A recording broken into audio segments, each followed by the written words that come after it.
الحمدللہ رب العالمین والعاقبۃ للمتقین والصلاة والسلام علی سلطان السلاطین سید الانبیاء والمرسلین محمد المختار وعلی آلہ الاطہار واصحابہ الاخیار اما بعد فاعوذ باللہ من الشیطان الرجیم بسم اللہ الرحمن الرحیم کل نفس ذائقۃ الموت۔ حضرات،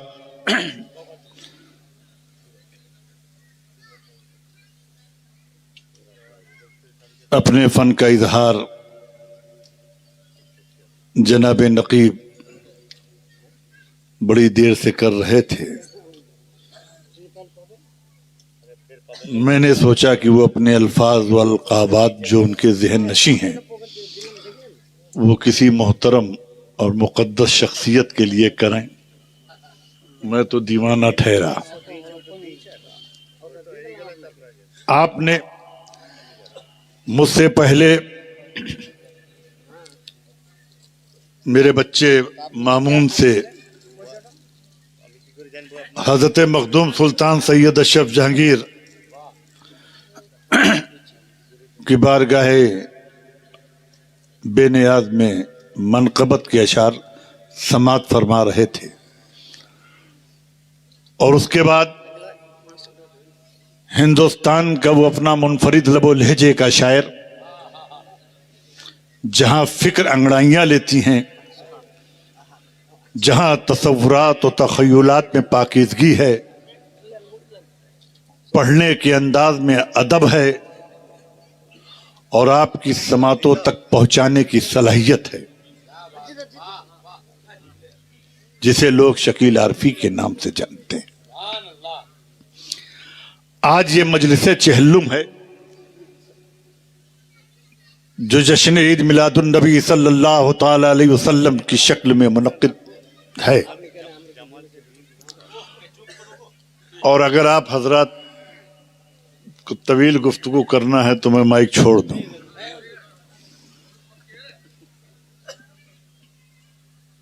اس لیے کہ ایک شعر مجھے یاد آیا کہ جہاں رہے گا وہیں روشنی پھیلائے گا، کسی چراغ کا کوئی مکان نہیں ہوتا۔ جہاں رہے گا وہیں روشنی پھیلائے گا، کسی چراغ کا کوئی مکان نہیں ہوتا۔ تو برادران ملت اسلامیہ، میں نے جس آیت کریمہ کی تلاوت کا شرف حاصل کیا ہے اور اپنے گفتگو کے لیے اس کو عنوان مقرر کیا ہے، اس میں رب اپنے کلام بلیغ میں ارشاد فرماتا ہے کہ ہر نفس کو موت کا مزہ چکھنا ہے۔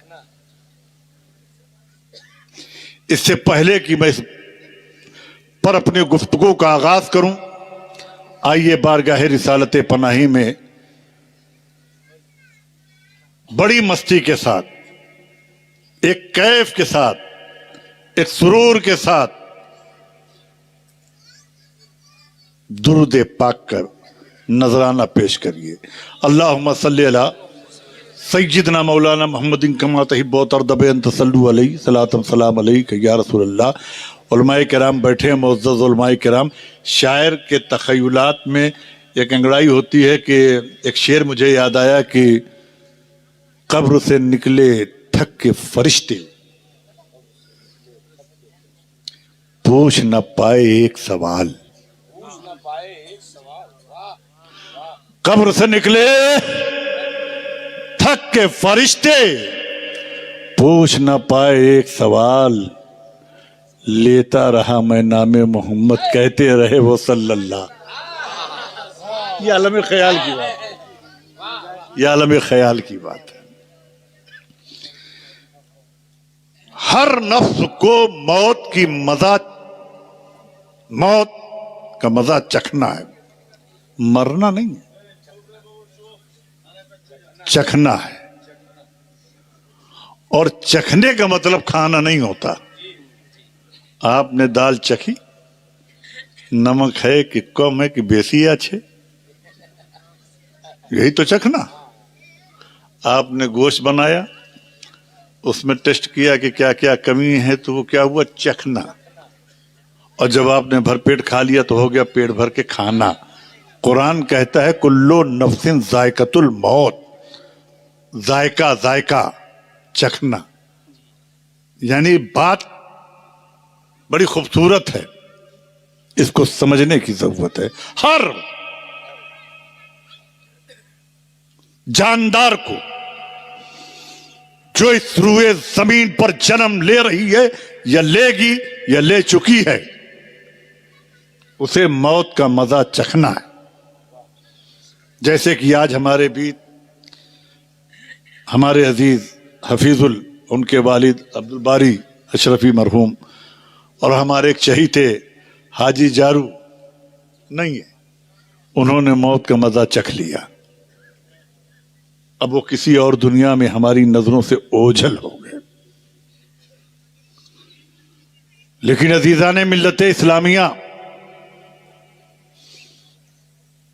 وقت آئے گا، وقت گزرتا جائے گا، لوگ آئیں گے، لوگ جائیں گے، موت آئے گی، آپ کو لے کے چلی جائے گی. یعنی میرا ماننا ہے کہ نظروں سے اوجھل کر جائے گی. اس سے پہلے کہ ہمیں موت کا مزہ چکھنا ہو، اس کی تیاری کر لینی چاہیے. میں ٹھہر کر بات کر رہا ہوں، خطابت کے جوہر کو دکھانا مقصود نہیں. ابھی حضور خطیب اعظم آئیں گے اور وہ اپنے خطاب کو، ان کے خطاب کو، ان کے لب و لہجے کو، ان کے نکات کو آپ کو سماعت کرنا ہے. اور ابھی دوسرا دور، ہندوستان کا دھڑکتا ہوا دل جناب شکیل عارفی کو دوبارہ سننا ہے، اور میں ان کو مکمل ٹائم دے دوں گا. میں تو چند لمحے کے لیے حاضر ہوا. آج مسلمان موت کے نام سے گھبراتا ہے. آج مسلمانوں پہ خوف طاری ہے. آج مسلمان اپنے کو مجبور و بے سہارا سمجھ رہا ہے. آج مسلمان اپنے کو بے وجہ قصوروار مان رہا ہے. اور آج کے نالائق میڈیا نے ہمیں ان کو آئیڈیل بتا رہی ہے کہ جو ہمارے آئیڈیل نہیں ہیں. نقل بابر ہمارا آئیڈیل تھا، ناگبر ہمارا آئیڈیل تھا. ہمارا آئیڈیل جو ہے اس کی چرچا نہیں ہوتی. بھارت میں اگر کوئی ہمارا آئیڈیل ہے تو وہ ذات غریب نواز ہے. میں آپ کو دھیرے دھیرے نقطے کی طرف لے چل رہا ہوں.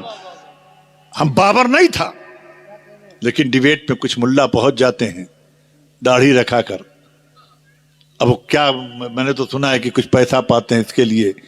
اسلام کو بدنام کرنے کی ناپاک کوشش ہوتی ہے، مگر رضا انور اس منچ سے یہ بات ان تک پہنچا دینا چاہتا ہے کہ تم کبھی اسلام کو بدنام نہیں کر سکتے. ہاں، اگر تم بہت زیادہ کوشش کرو گے تو مسلمانوں کو بدنام کر سکتے ہو. اس لیے اسلام کی حفاظت مسلمانوں کے ہاتھ میں نہیں ہے، اسلام کی حفاظت اللہ نے خود اپنے ہاتھ میں رکھی ہے.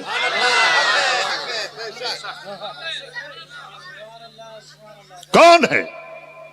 چند ٹکوں پہ بک جانے والے لوگ. سیاسی پارٹیاں آتی ہیں، ہمیں لبھاؤنا آشواشن دیتی ہیں.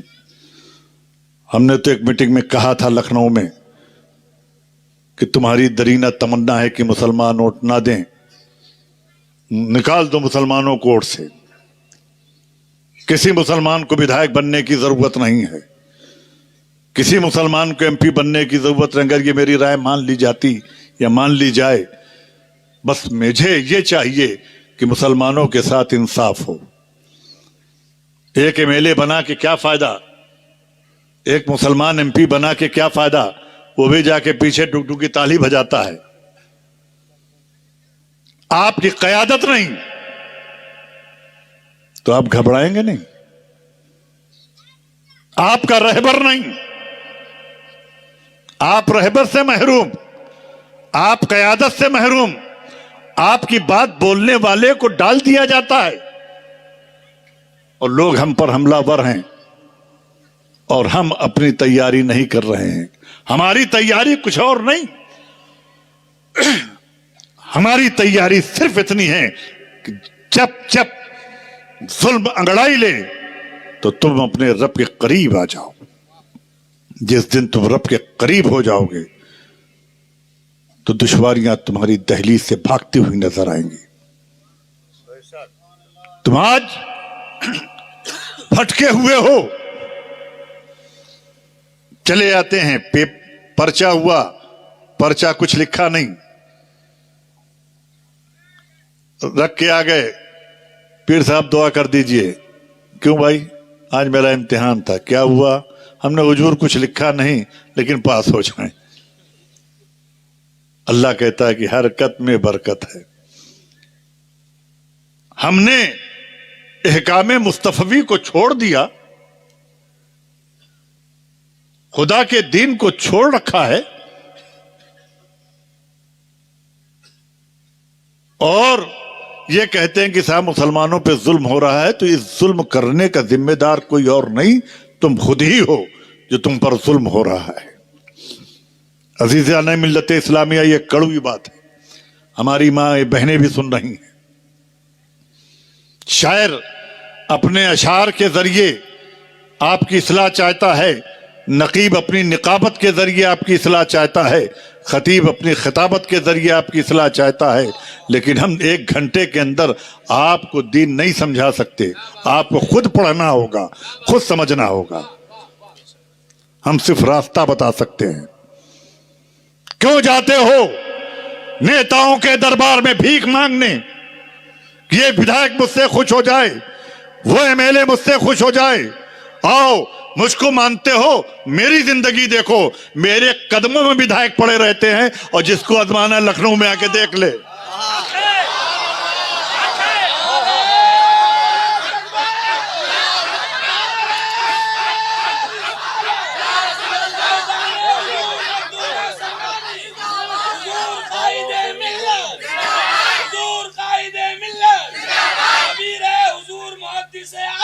اور یہ مبالغہ آرائی میں نہیں کر رہا ہوں، یہ میرے بزرگوں کا کرم ہے، اس لیے کہ میں نے حق کو پکڑ رکھا ہے۔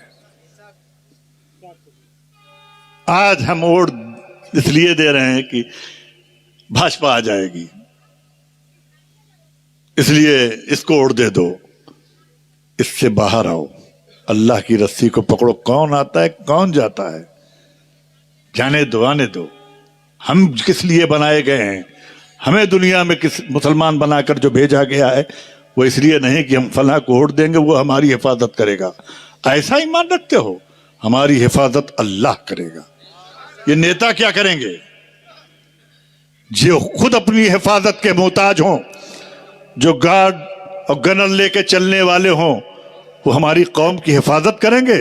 ہماری قوم کا نگہبان میرا رب ہے، اور میری قوم پہ فیضان اولیاء کرام۔ نیتاؤں کے دروازوں پر بھیک مانگنے والوں، یاد رکھنا کبھی سکون نہیں ملے گا، اس لیے کہ وہ تمہارا استعمال کریں گے۔ بجائے اس دروازے پہ جانے کے تم رب کے گھر کو جاؤ، رب کے گھر کی طرف جاؤ، حی علی الصلاح حی علی الفلاح کی صدا پر جاؤ۔ جس دن تم حی علی الصلاح حی علی الفلاح کی صدا پر مسجدوں کو آباد کر دو گے تو یہ نیتا تمہارے دروازے پہ کتے کی طرح بیٹھے رہیں گے۔ آج کتنی شرم کی بات ہے کہ ہم فلاں سے مل کے آئے، ایسا لگ رہا ہے کہ جیسے صاحب آپ جنت کما کے آ گئے ہیں۔ چند ٹکوں پر اپنے ایمان کو مت بیچو، ہوش میں آؤ۔ میں نے اسی بنگال میں سنا ہے، اتر پردیش میں بھاجپا کی گورنمنٹ ہے، بنگال میں یہ سنا گیا کہ اگر فلاں گورنمنٹ کی حکومت نہ آئی تو بھاجپا کی ظلم ہوگا۔ قطعی نہیں، مومن ظلم سے گھبراتا نہیں۔ ہمارے سامنے کربلا کی تاریخ ہے، حق کے آگے ہم سر کٹانا تو پسند کرتے ہیں، باطل کے آگے جھکنا نہیں۔ اور اگر باطل کے آگے جھکنے کی عادت ہے تو تم حسینی نہیں ہو سکتے، تم یزیدی ذہنیت کے ہو۔ اگر حسینی ہو تو یہ سمجھو کہ ظلم کرنے والا کتنا بھی طاقتور ہو لیکن میرے دل میں بسنے والے کا نام حسین ہے۔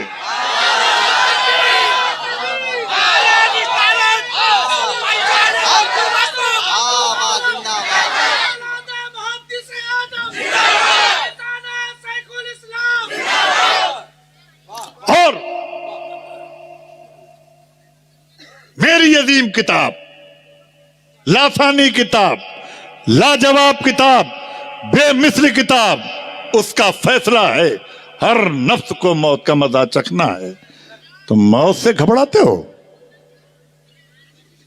موت اور صوفیہ تو کہتے ہیں کہ ایک مومن کی زندگی میں سب سے اچھی چیز ہے اس کا مر جانا، اس لیے کہ جب مرو گے تبھی تو دیدار رسول نصیب ہوگا۔ موت کی تمنا کرنا صوفیہ کے وہاں ہمیں بے مثال چیز ہے، اور آج کا مسلمان یہ ڈرتا ہے کہ فلاں نیتا ناخوش ہو گیا تو ہمیں جیل کر دے بے، ہمیں ٹھیک بول چھی۔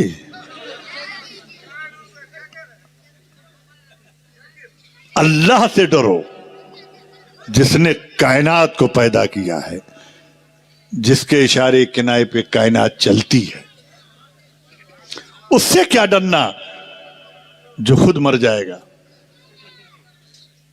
وہ تمہاری حفاظت کیا کرے گا جس کی حفاظت کا کوئی ٹھکانہ نہیں؟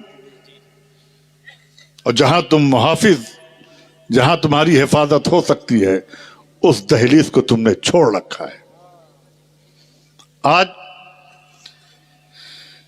میں جس کے چہلم میں ہوں وہ میرے بیچ نہیں رہے، بڑا سیدھا سادھا انسان تھا، تقریر کرنے کا قطعی موڑ نہیں تھا، لیکن سنو میرے عزیزو، جب تک خطیب اعظم آ رہے ہیں اپنے نظریے کو بدلو، اپنی فکر کو بدلو، اللہ کے دین کی رسی کو مضبوطی سے پکڑو، تم کبھی پریشان نہیں ہوگے۔ نیتا کے ہاں تمہیں نہیں جانا، نیتا تمہارے ہاں آئے گا۔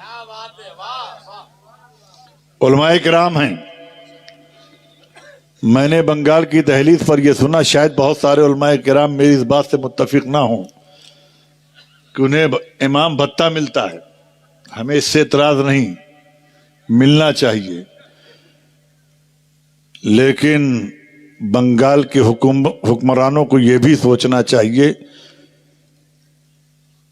کہ یہاں کا مسلمان تمہارے ساتھ وفاداری کے ساتھ ووٹ کرتا ہے تو ایک ایسا اسکول بناؤ، یونیورسٹی بناؤ، مسلمانوں کو بھتہ مت دو، مسلمانوں کو چاول مت دو، علم دے دو، علم، یونیورسٹی بناؤ، اور وقف بورڈ کے پیسے سے یونیورسٹی بناؤ، تم اپنا پیسہ بھی مت دو۔ ہمارے بچے جب پڑھ لیں گے تو خود اپنا راستہ بنا لیں گے، اور چاول دال دے کر تم مجبور مت بناؤ، بلکہ علم دے کر انہیں خود کفیل بنا دو۔ لیکن ہماری قوم سوچتی نہیں، کتنا لوگ بولیں، کتنا لوگ سمجھائیں۔ 5 کلو چاول، 1 کلو آٹا ایک ہفتے میں سیس کی کربے،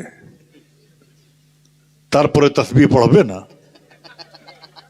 اگلا ہفتہ آئی تارپورے 5 کلو آٹا 1 کلو، اس سے زندگی نہیں چلتی، اس سے نسلیں نہیں چلتی، نسلیں چلتی ہیں شکشا سے، تعلیم سے۔ کیا کسی ذمہ دار آدمی نے بنگال کی سرزمین سے، حکومت بنگال سے یہ مطالبہ کیا ہے کہ یونیورسٹی بنائی جائے الپ سنکھیک جس میں مسلمانوں کا داخلہ 60% ہونا چاہیے؟ اس لیے کہ ہم 100% آپ کو ووٹ کرتے ہیں، آپ امام بھتہ، یہ بھتہ دے کر ہمیں بہلاتے ہیں، پھسلاتے ہیں۔ میں تو کہتا ہوں کہ ہماری حفاظت یہ نیتا نہیں کریں گے، یہ بات کو ذہن میں رکھنا۔ ہماری حفاظت کرنے والی ذات میرے رب کی ہے، بغیر اس کی مرضی کے نہ مجھے کوئی مار سکتا ہے نہ مجھے کوئی زندہ رکھ سکتا ہے۔ یہ مومن کا ایمان ہونا چاہیے، اس سے ہم بھٹکے ہوئے ہیں۔ آج بولنے کو تو بہت کچھ تھا، لیکن جب کوئی آ کے کہتا ہے کہ صاحب بنگال کا یہ ماحول تو پورے انڈیا کا خراب ہے، لیکن جب میں یہاں سنتا ہوں کہ سی پی ایم کے 5 کارکرتا مار دیے گئے، پیپر پڑھیے تو مرنے والا عبد الکریم، عبد الرؤف، عبد الستار، منان بھائی، یہ مرتے ہیں سی پی ایم کے، اور مارنے والا مجاہد خان، وہ ترمڑ کے۔ یہ کب تک؟ اتحاد پیدا کرو، اتفاق پیدا کرو۔ تم دین کے نام پہ تو مر نہیں سکتے، پارٹیوں کے نام پہ مرنے والی قوم کب ترقی کر پائے گی؟ کیا بات ہے؟ تمہیں دین کے راستے پہ چلنا ہوگا، دین کی رسی کو مضبوطی سے پکڑنا ہوگا۔ اس سے تم پکڑ نہیں رہے ہو، پارٹیوں کے دامن سے وابستہ ہو کر یہ سوچتے ہو کہ ہم ترقی یافتہ ہو جائیں گے۔ ہرگز نہیں، تم خسارے میں ہو۔ میری بات کڑوی لگتی ہوگی، خسارے میں ہو اگر تم یہ سوچ رہے ہو کہ فلاں شخص تمہارا کام کر دے گا۔ اور کامیابی تبھی ہے کہ جب تم رب کی بارگاہ کو میں جا کے سر بسجود ہو، 5 وقت بلایا جائے 5 وقت جاؤ، علماء کا احترام کرو۔ اب میں نے دیکھا ہے ہماری قوم کے نوجوان اور بچوں کا یہ حال ہے کہ عالموں کی عزت کرتے ہیں، لیکن اگر کوئی نیتا آ گیا تو عالموں کو چھوڑ کے بھاگ جاتے ہیں۔ لگ رہا ہے کہ ان کی کائنات آ گئی، کچھ نہیں کرے گا۔ ایک عالم جنازہ بھی پڑھائے گا، نکاح بھی پڑھائے گا، دعائے مغفرت بھی کرے گا، تمہارے والدین کے لیے بھی تمہارے لیے بھی درازی عمر کی دعا کرے گا، ترقی کی دعا، وہ کیا کرے گا؟ چند ٹھکوں پہ بکنے والی قوم مت بنو۔ اسی دھرتی پہ بسنے والی قومیں اور بھی ہیں جنہوں نے اپنی نسلوں کو تعلیم دے کر اتنا آگے بڑھا دیا کہ پوری دنیا میں مٹھی بھر ہیں، لیکن پوری دنیا میں حکومت کر رہے ہیں۔ وہ طاقت کی بنیاد پر نہیں، وہ صرف تعلیم کی بنیاد پر۔ ہم صرف اپنے گھروں میں بیٹھ کر دعائیں مانگتے ہیں کہ یا اللہ مسلمانوں پہ یہ ظلم ہو رہا ہے، یا اللہ مسلمانوں پہ یہ ظلم ہو رہا ہے۔ دعائیں بند کرو، تدبیر تلاشو، تدبیر۔ اس لیے کہ دعا مانگنا اگر سنت ہے تو وقت آنے پر تلوار اٹھانا بھی سنت ہے۔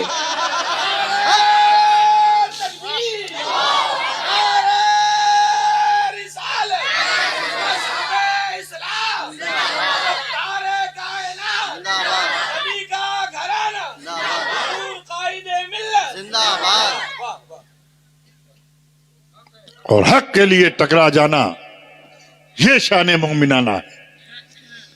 برائی مت کرو، غیبت مت کرو، ملک سے محبت رکھو، لیکن برے کو برا کہو، اچھے کو اچھا کہو۔ اپنا کوئی بھائی ہے، آج کل ایک چلن اور چل پڑا ہے کہ اسٹیٹ سے مولوی اصلاحیں کرنے لگے۔ یہ کتنی غلط بات ہے صاحب۔ اگر آپ کو کسی کی اصلاح کرنی ہے تو اس کو کنارے بلا کے اصلاح کر دو۔ یہ کون سا من چلا پن چل پڑا ہے کہ اب ساری گفتگو ممبر رسول سے ہوگی کہ تم برے، تم اچھے، میں زمیندار کا بیٹا، تم فلانے کے بیٹے، فلاں پیر ایسا، فلاں مرید ایسا رہے۔ تم اپنے کو دیکھو، تم ولی کامل بننے کی جو ناپاک کوشش کرو یہ بھی تو غلط ہے۔ طرز اصلاح یہ نہیں ہے۔ کمی ہم بشر ہیں، کمیاں ہم میں ہو سکتی ہیں، ہم انسان ہیں، فطرت انسانی کا تقاضا ہے کہ غلطیاں ہم سے ہو سکتی ہیں، لیکن ان غلطیوں کا مطلب یہ ہرگز نہیں ہے کہ آپ منچ سے یہ بات کہیں۔ عزیزان مل، یہ کیا ہے؟ یہ کیا ماحول بنا رکھا ہے؟ یہ کون سی اصلاح ہے؟ مفتی کون سا مفتی ہے وہ؟ اصلاح ہمارے بزرگوں کا طرز اصلاح دیکھو، کو بلا کے اصلاح کر دیا کرتے تھے۔ یہ کس کی روش ہے کہ جو منچوں سے ذلیل کرنے کی ناپاک کوشش ہو رہی ہے؟ کیا منبر رسول اسی لیے ہے کہ آپ کسی نعت خواں کو ٹارگٹ بنا دیں؟ غلطیاں فطرت انسانی کا تقاضا ہے۔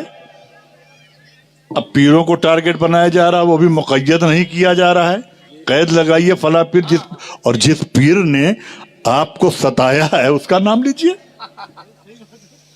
حق بات کہیے۔ آپ سب کو سمیٹے چلے جا رہے ہیں، تو یہ سب سے بچنے کی ضرورت ہے۔ مسلمانوں متحد ہو جاؤ، اتحاد کی ضرورت ہے، اور اتحاد لا الہ الا اللہ محمد رسول اللہ وحدانیت کے نام پر متحد ہو جاؤ۔ آج تمہیں فرقہ دیکھ کر نہیں پہچانا جا رہا ہے، بلکہ یہ دیکھ کر دیکھا جا رہا ہے کہ اللہ کا ماننے والا ہے، یعنی مسلمان ہے۔ ابھی بہت سارے مفتیاء کرام کی رائے آئی ہے ملک ہندوستان میں، اور پھر میں یہ کہتا ہوں کہ امن و چین سے اگر رہنا ہے تو اللہ کے گھر کو آباد کر دو۔ ظلم نہیں ہوا؟ کیا ظلم آج ہی ہے؟ کربلا میں ظلم نہیں تھا؟ کربلا کی تاریخ کو کبھی الٹ پلٹ کر دیکھا؟ کیا وہاں خوشیاں بانٹی جا رہی تھی؟ کوئی ظلم اب جنم نہیں لے سکتا جس طرح کا ظلم کربلا میں ہو چکا ہے، مگر مسلمانوں نے، حضرت امام حسین نے صبر سے کام لیا اور حقانیت کے پرچم کو بلند کیا۔ لیکن آج ہم تھوڑا سا کوئی مصیبت آتی ہے تو بجائے خدا کے گھر کے ان کے گھر بھاگنے لگتے ہیں، اور جب ان کے گھر جاؤ گے تو مارے جاؤ گے۔ موت کا مزہ چکھنا ہے، یہ بات اس لیے میں کہہ رہا ہوں کہ موت آنی ہے، یہ سچائی ہے۔ آپ علاج کراؤ، گڑھئی میں کود جاؤ، گھر کے اندر رہو، بھودرے میں رہو، کہیں رہو، چکھنا ہے تو اس چکھنے کو پاکیزہ بنا لو کہ جب موت کا مزہ چکھنا ہے تو چکھنے سے پہلے مومن بن جاؤ، اور جب مومن بن جاؤ گے تو تمہیں ان کے دروازوں پہ جانے کی ضرورت نہیں پڑے گی۔ عزیزان ملت اسلامیہ، اب کسی دسترخوان کی زینت مت بنو، بلکہ دسترخوان سجانے والے بنو۔ آج ہمارے علماء کرام، معافی کے ساتھ عرض کر رہا ہوں، بہت سی سیاسی پارٹیوں کے دسترخوان کی زینت بن جاتے ہیں، جس کی وجہ سے قوم کا خسارہ ہوتا ہے۔ ان کو بھی پرہیز کرنا چاہیے ایسی جگہوں پر جانے سے۔ عزیزان ملت اسلامیہ، خطیب اعظم کی آمد ہو چکی ہے۔ آج تو میرا موڈ تھا کہ بہت دیر تک گفتگو کروں، لیکن حضور اسٹیج پر چلے آئے اور مسلسل حضور پروگرام میں ہیں، اسی لیے میں چلا جاتا ہوں کہ جہاں رہے گا وہیں روشنی پھیلائے گا، کسی چراغ کا کوئی مکان نہیں ہوتا، اگر خاموش رہوں میں تو تو ہی سب کچھ ہے۔ مجھے حضرت بہت پرانا شعر کسی راحت اندوری کا ہے کہ میں مطمئن ہوں شفاعت میرے رسول کی ہے۔ ایک شعر میں اس نے ذہن دیا حالات کے پیش نظر، اور اگر یہ شعر سمجھ گئے تو ہر آدمی اٹھ کے نعرہ لگائے گا، اور نہیں سمجھے تو بیٹھے رہو گے تو میں سمجھ جاؤں گا کہ شعر چھکا ہو گیا، چوا نہیں پڑا،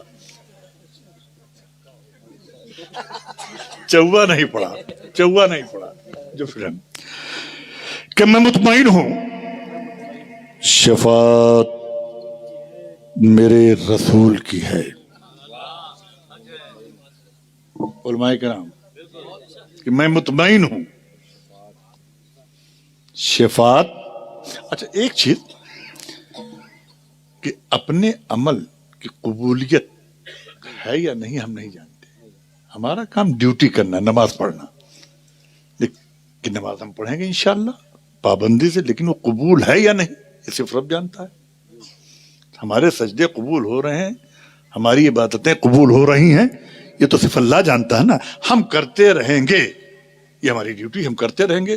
لیکن ایک چیز تو پکی ہے کہ بروز حشر شفاعت.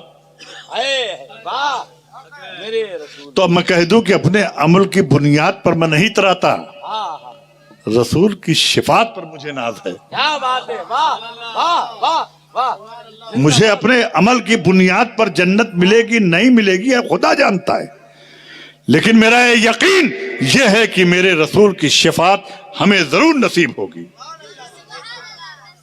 کہ میں مطمئن ہوں شفاعت میرے رسول کی ہے اور رسول میرے ہیں، جنت میرے رسول کی ہے.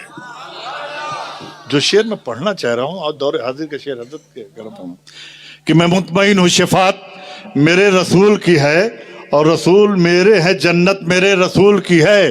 انہیں بتاؤ جو حاکم سمجھتے ہیں خود کو زمین خدا کی حکومت میرے رسول کی ہے. اٹھا کے اگر اے مولانا اسٹیج سے نعرہ لگے گا تو یہ فکسنگ کہلائے گا.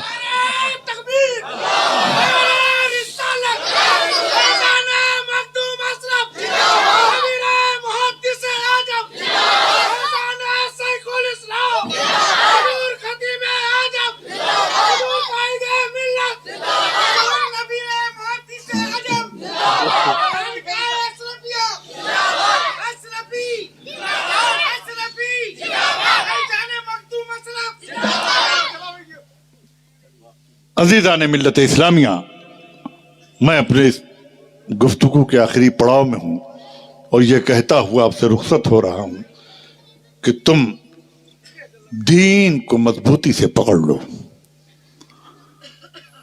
صرف مسلم نما بن کر مت ٹہلو، مومن بن جاؤ، مسلمان بن جاؤ. مسجدوں کو آباد کرو، اپنے اخلاق کو اپنے کردار میں سیرت نبوی ڈھالو، سیرت نبوی کے طرز پر ڈھالو. انشاءاللہ تم جس کو پھونک دو گے وہ شفا یاب ہو جائے گا. تمہیں کسی در پہ پھونکانے کی تعویذ لینے کی ضرورت نہیں پڑے گی. اور یہ بات ہے کہ یہ جلسہ انشاءاللہ اگلے سال پھر ہونے کی امید ہے. یہ میری بات کو محفوظ رکھیے گا کہ میں شعر پڑھے کہ میں مطمئن ہوں شفاعت میرے رسول کی ہے اور رسول میرے ہیں، جنت میرے رسول کی ہے. انہیں بتاؤ جو حاکم سمجھتے ہیں خود کو زمین خدا کی حکومت میرے رسول کی ہے، ساری کائنات میرے رسول کی ہے. تو اے رسول کے غلاموں، اے امتیوں، تم اپنے زندگی میں رسول کا کردار اپناؤ، اور جس دن تم رسول کے کردار پہ چلو گے، اپنا لو گے، ان کی سیرت کو، ان کی سنت کو اپناؤ گے، تو انشاءاللہ تعالی تمہیں کہیں جانے کی ضرورت نہیں پڑے گی. لوگ تمہارے دروازے پہ آئیں گے. آمین. حضرت نے آمین کہہ دیا تو سب کھڑے ہو کے کہہ دو آمین. کھڑے